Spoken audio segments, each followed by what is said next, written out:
Newborn babies? That's just barrel-aged cum. I'm gonna win a Nobel Prize for that discovery. Some of you are probably thinking, oh, you're calling women barrels? No, idiot. I'm calling newborn children barrel-aged cum. It's the difference. If you don't know the difference, you're too dumb to be at a comedy show. That's the first joke I told him I said. Okay, here we go. So I was hosting a show at a comedy club a while ago, and I got off stage and I went to the bathroom.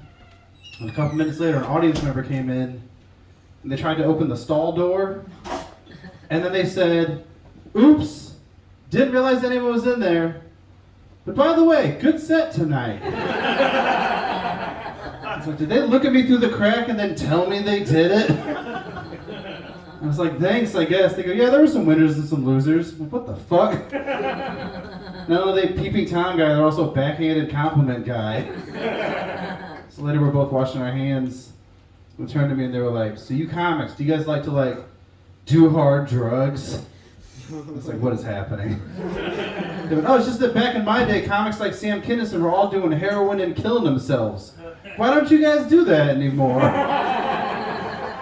Kill ourselves? We do sometimes. Read the news. So when I realized he was the guy that was sitting in the front row and he was vaping so much, I felt like an NBA player being introduced. And it was banana flavored. Ugh. So every year, whenever the crime statistics come out in St. Louis, all the people from the police union and all the big fans of the cops, they always get on Twitter and they're like, see, look at all these unsolved murders from last year. Look at all this violence. Get rid of the cops. Who's going to solve all the unsolved murders? Who's going to stop all the violence? And I'm always like, probably the same nobody that did it last year. Law enforcement's weird because it's the only profession where the argument to get a raise is, hey, we're bad at our jobs. It's like if your boss brought you to a meeting because he was going to fire you and you go, yeah, but what if the next guy takes a dump in the break room 2 times? Raise, bitch. That's all it is. Yeah, they're real fucking dumb. There's this lawyer I know in St. Louis, she was telling me the sheriff of St. Louis had a warrant out for one of her clients, and he wanted to personally deliver it. So he went to the address 4 times. But the address that he had was a P.O. box. If you don't think that's funny, you haven't thought about it yet. It means that this man got into his police car, drove to the post office, waited in line, and was like, where is he? We're like, nobody lives here, sir. This is a post office. And he said, yeah, well, if he comes back, you call me. Then a week later, he's like, well, gotta go to the post office again. All month, he did this 4 times, called the lawyer, and she had to say, sir, you're not gonna find a human adult man inside of a 6 by 11 inch metal box. That's how dumb they are. And I know what some of you might be thinking, Jeremy, wasn't there just a school shooting less than a mile from your house? Didn't the police show up and immediately kill the shooter? Isn't that heroic? No one's ever accused them of being shy about killing people. There's protests about police brutality in the city every other year. They're getting practice in, okay? People talk about the Uvalde police, and it's like, oh, they stood around with their fingers up their ass for an hour while kids got shot in the other room. They haven't been putting in the work like St. Louis police had, apparently. They're shooting unarmed people. They're shooting armed people. They're shooting fellow police officers on multiple occasions I can remember. They're dedicated to the craft. There's a bar less than a mile from that school, and it's called Bomber O'Brien's. And in 2019, 2 police officers went there, off duty, got shit-faced drunk, got in an argument with a man, and then fired their guns at him in the parking lot. They're even putting in the work after work hours.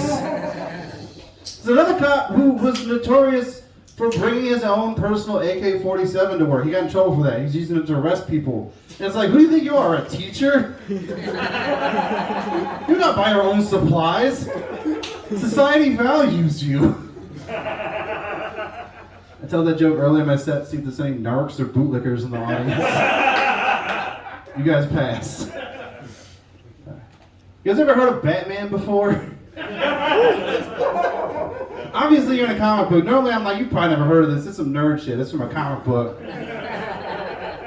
But you guys probably have. If you didn't know, he's this guy who dressed up as a bat and he beats up crime doers. And he's got all these nicknames. One of them's Batman, obviously. They call him the Dark Knight. They call him the Caped Crusader. They also call him the world's greatest detective. Some of you might be thinking, hey, isn't that Sherlock Holmes? Yeah, they stole that one. But here's the thing. I don't think he's that good of a detective. Because if you think about it, none of the bad guys from Batman are difficult to detect. Like, what detective work are you doing, dude? You live in a city where sometimes a clown hijacks all the airwaves to say, I'm the one that did it. Like, who are the villains in Gotham? Like, okay, you got Two-Face. You probably never heard of him, but you guys probably have. Here's the thing. He's out there. He's robbing banks and stuff. Not wearing a mask. Very memorable face. Okay, Batman, what are you worried about? Gonna accidentally arrest a guy that burned the top half of his face? Also, he's the guy that bought 2 different colored suits, cut them in half, sewed them back together, and then wears that to do crime. Also, he's the guy that if you don't know his name, but you describe him, that's his name. And on top of all of that, he was a recently, famously disgraced public figure. Like, imagine if Rudy Giuliani burned exactly half of his face. That'd be the best day on Twitter ever. It'd be like that, Trump got COVID, Queen died, I guess? I don't know. Those are all fun days. And then a month later, you're at the bank, he comes in to rob the place, and everyone's like, hey, we know who this is. Cops are like, you sure it wasn't a black teenager? And you're like, no, it was Rudy Giuliani, the man famous for burning half his face with a sex toy that caught on fire. We know who this is. Who are the other villains? The Riddler, what's his superpower? He feels compelled to leave additional evidence at the scene of the crime. If there's a villain in Gotham City called Regular Looking Steve, who tries not to get caught, Batman would show up and be like, oh no, where do I start? Did you find any playing cards with a picture of the Joker? Because then I know who did it. No? Well, did the culprit resemble a penguin? No, it's just a regular dude. God, I hate when it's a regular dude. So much easier when it's a crocodile, man. Nobody was frozen or died of a poison kiss? Ah, crap. Look over there. He just jumps out the window. Also, in that one movie, it took Batman 2 hours to figure out that Bane's weakness is being punched in his breathing mask. I don't think he's that smart. I saw the trailer and I was like, I better know we gotta hit this guy. Instead, he was like, I'll punch him in the chest. Oh no, I'm losing. So I grew up Catholic, and one cool thing about Catholicism is more than other types of Christianity, it's like a book club. Because none of us actually read the Bible, we still showed up for wine and snacks. I was a cafeteria Catholic, that's a term, it's normally an insult. It's like how at a cafeteria you kind of pick and choose what food you want. You kind of pick and choose what things you want to believe based on what doesn't sound stupid. Like I learned about heaven and I was like, that's cool, I believe in that, I'm going to go there. I learned about hell and I was like, boo, disagree, not real. I learned about the priest-child sex abuse scandal, and I was like, well, I believe that one. I guess we're done here. My mom's still real involved in our parish, and she was trying to figure out, is anything they could do to get more younger adults like me to come back to Mass? I was like, I don't know, just make it more fun, right? Have the priest be like, eat this bread, for it's my body. Drink this wine, for it's my blood. Close your eyes and touch this cold spaghetti. It's my brains. Feel these peeled grapes. It's my bowl of eyeballs. You're in Jesus' mystery castle. Or just let us throw eggs at the pro-life people. That'd be cool, right? There's a group of pro-life people in my mom's parish who, against what the bishop said to do, they campaigned against Medicaid expansion, which the larger Catholic Church was for, and then they protested the vaccine. And the only reason I can think why they would do those is they're like, well, we're pro-life. If people die sooner, they will have fewer abortions. So you guys, I'm saying, if we can key those people's car, I'll come back to Mass. That sounds fun. Here's something most people don't agree with. I think it's dumb when people complain that Christopher Columbus didn't really discover America. Who's with me? Probably nobody. Here's the thing, I'm not saying he's not evil. I'm just saying, like, that's not how that word works necessarily. Like, if you said to your friends, man, I just went for a walk in my neighborhood today, I discovered 2 restaurants. I didn't know were there. It's not going to be like, oh, you think no one in the world has been to that restaurant before you? Huh? You discovered it? Colonizer. Really? Also, there's more than enough things to complain about Christopher Columbus without this one. We got, like, rape, murder, genocide, enslaving people, and then people are like, and he didn't even discover America. Who cares? Neither did you. It's like if you were like, did you know the BTK killer also had expired tags? No. You know, Jeffrey Epstein didn't pay his taxes sometimes? Oh, it's a bad thing about him. You know the guy Adolf Hitler? You know what he did? Didn't even discover America. So fuck that guy. Here's another thing most people don't agree with. I think it's dumb that firefighters have American flags on their uniforms. Who's with me? Probably even less people than before. Because here's the thing. Like, we're in Missouri. What else country are you going to be from? It's like, oh man, my house burned down. What happened? I tried to flag down a firefighter. Turns out it was a Canadian Mountie. Also, like, it's a cool, important job. Why also gotta pretend you're in the army? Like, you don't work for America. You work for Special Tax District 23, Emergency Services, serving fentanyl in parts of unincorporated St. Louis County. Put that on your shirt, right?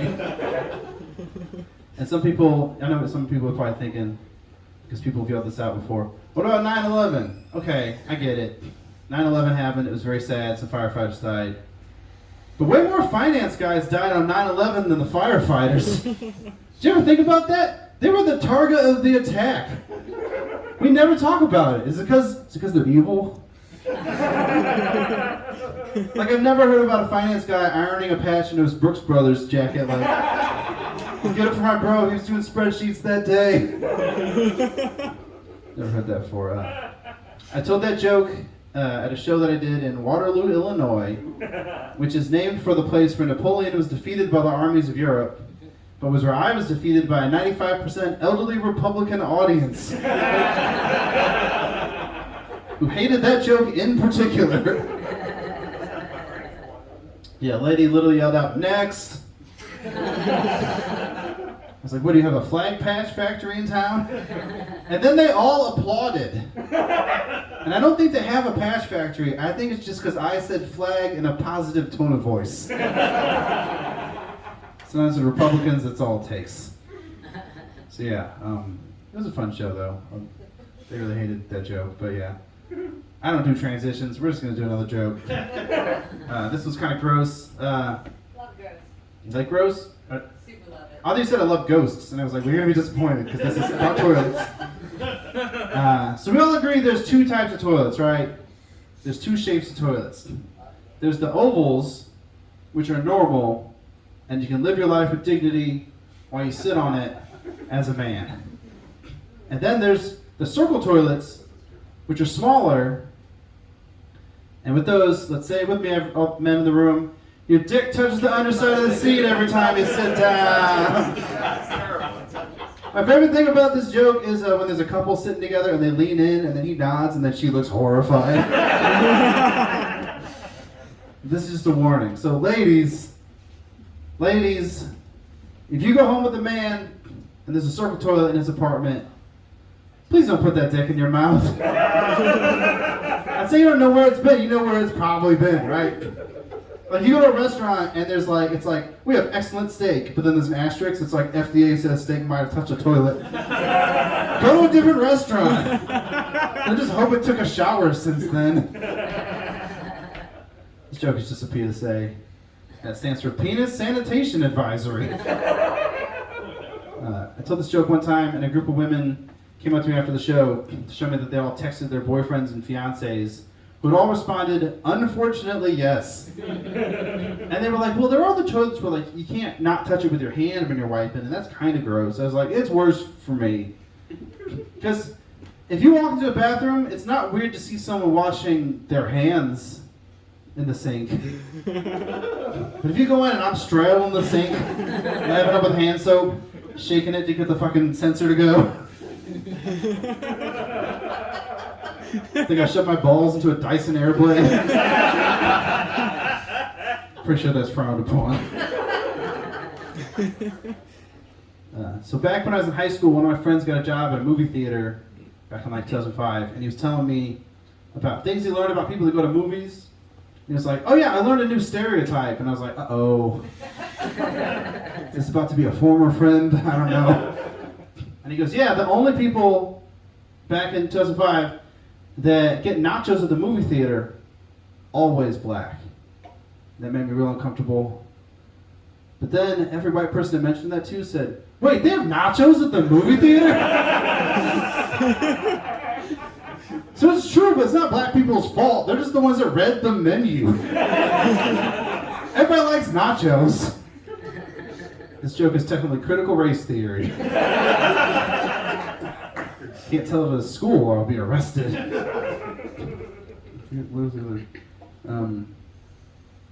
Oh yeah.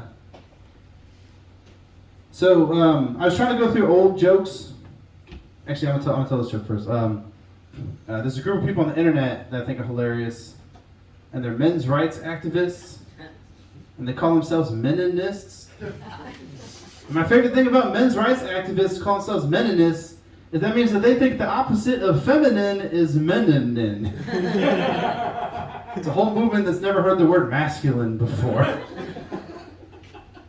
So I've been trying to go back to old jokes that never worked, see if, I think I'm a better comedian now than I was like 8 years ago, and see if I can make them work. And there's one that never worked, and I'm going to tell it in a minute, and you'll be able to tell why nobody knew what I was talking about. Because this is back when like Obamacare was still in the news. Remember that? It's also known as the Affordable Care Act. So it was about that. So here's the joke. I don't ever listen to the news on the radio. I never watch news on TV. I just read it on the internet. So there's a lot of things I don't know how to pronounce. So the other day I was talking to my friend and I was like, man, people seem to be mad about this Obamacare thing. Turns out that's not how it's pronounced. I've learned it's actually pronounced Aphrodabble-Koreact. And that works now because now I know to tell you the punchline ahead of time. 8 years ago, the audience is like, did he have a stroke? What is happening? Because it turns out you can't just say nonsense instead of all of the important words in a joke. Well, the audience doesn't know what you're talking about. So yeah. Back whenever the first time I went to an adult doctor, okay, they've all been adults. My pediatrician was an adult. But like a doctor for adults. I was in my early 20s, and I asked if I needed a prostate exam. Like, I wasn't eager about it. I wasn't like, hey doc, it'd be so random right now. No, I was like, hey, do I need a prostate exam? And then I immediately thought, I could have Googled that. But then he was like, no, you might never need one. You're young. By the time you're 40, there's probably going to be new technology. They just have a laser or something. They just scan your prostate. I was like, that's cool. So I've been walking around for the past 15 years, looking at the older generation like, look at these idiots. Gotta get a finger up their ass. They didn't even one. But then, recently I thought about it and I was like, I haven't heard anything about this medical advancement yet. Have I been cocky for no reason? Because, like, if you think about it, like, any invention that you're excited to happen, if it does happen, it's usually like a disappointment anyway. Like, remember about the first time you heard about kids going around on hoverboards? Then you found out they had wheels. Then you found out you can't take it on a bus because they keep catching on fire. It's going to be something like that. It's going to be like, I don't know, what are they going to do? Like, they bring in a Boston Dynamics robot, it sticks its finger up my ass. And I'm just like, how is this better, Doc? It's like, we save a lot of money on gloves. So then I Googled it again, and this time I typed prostate exam advancements. I think the first time I typed butt laser test, question mark. Which is why I thought there wasn't anything. Turns out they're real close. They've been working on it. They're like in trials or whatever. It's like a big fancy MRI machine type thing. Every article mentioned it's way more accurate than a mammogram. I don't know why they're talking about that. They're just like, hey, remember, science is sexist still. But I was like, that's cool. It's going to save a lot of lives. It's going to save a lot of discomfort. But then I thought about it, and I was like, we live in the United States of America. We have the United States healthcare system. I don't think my health insurance is going to spend $2,000 every couple of years for a butt scan. So guys, that's why you got to support Medicare for all, right? Like that should be the slogan. It's like, hey, you don't want to finger up your ass every 2 years? Vote for Bernie Sanders. Because a man getting a finger up his ass should be a conversation between him and his partner, not Big Pharma and the insurance companies. But then obviously there's the inevitable backlash. You know, Tucker Carlson comes on his show and he's like, the Democrats and their leftist agenda wants to stop your doctor from sticking his finger up your ass. A right we've had as Americans for hundreds of years. And AOC's trying to take that away from you. I wrote this joke and I was like, that's a silly thing. He wouldn't say that. And a week later he was talking about Cardi B's cousin's balls getting really big. And I was like, okay, he would talk about that. That totally would happen. So I'm not good at remembering people's names. Like I'll meet someone and then I'll see them later. I'm like, oh shit, I should have memorized that. I just didn't. But here's the thing. I've got a reason. I've got like a thing. It's I'm inconsiderate. But in college, there was this guy that I saw all the time at parties, and he was real good at names. He'd let you know it. Because he'd come up to me and be like, hey, Jeremy, how's it going? And I'd be like, oh, hey, what's up? And then he would literally do this. Like, yeah, I forgot your name again. Sorry, I'm an asshole.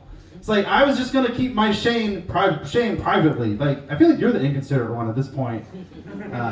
His name is Jeff, which in my defense, not memorable. And so I was talking to my girlfriend at the time about it, and she was like, that guy does the same thing to me. And she called him that guy because at this point in the conversation, we both forgot his name again. So we came up with an idea to get revenge, which is we learned his name from a friend, and then we studied real hard all week. Like we literally made flashcards. We made a flashcard. One side said Jeff, the other side said, guy, that's an asshole. We had mnemonic devices. The only one I remember right now is just eat ass, fart face. It spells Jeef, but context clues, that's Jeff. And then we went to a party, immediately fell for our trap. He went, hey Jeremy, hey Anna, how's it going? And we both said, your name's Jeff, fuck you. And then we high-fived and we just fucking left the party immediately. Oh, love it. And as the door was closing, I heard someone in the room go, yeah, fuck Jeff. Guys, I vanquished evil. How much time do I have? I have no idea. You can wrap up at what time you want. Okay, I'll do one more. So I was at a bar a little while ago, and there was a piece of glass on the seat, and I sat down and went through my jeans and I cut my butt cheek. Don't worry, I'm fine. And I went to the bathroom to make sure I was doing okay, but there's normally nobody in this bathroom, so I didn't even think. I just immediately reached my hand down my pants, didn't even look up, looked at it and went, oh, good. I look up, there's like 7 guys waiting to use the urinal, looking right at me like, what the fuck? So you know how sometimes you make an excuse to yourself, but like loud enough for other people to hear it if you're doing something embarrassing? Like you're pushing a door and you see it says pull, you're like, oh, that door gets stuck every time, right guys? I tried to do that, except what I said was, just checking to make sure my butt's not still bleeding. Because it was earlier. And then I left. Hey, you guys were fun. My name's Jeremy. You guys were great.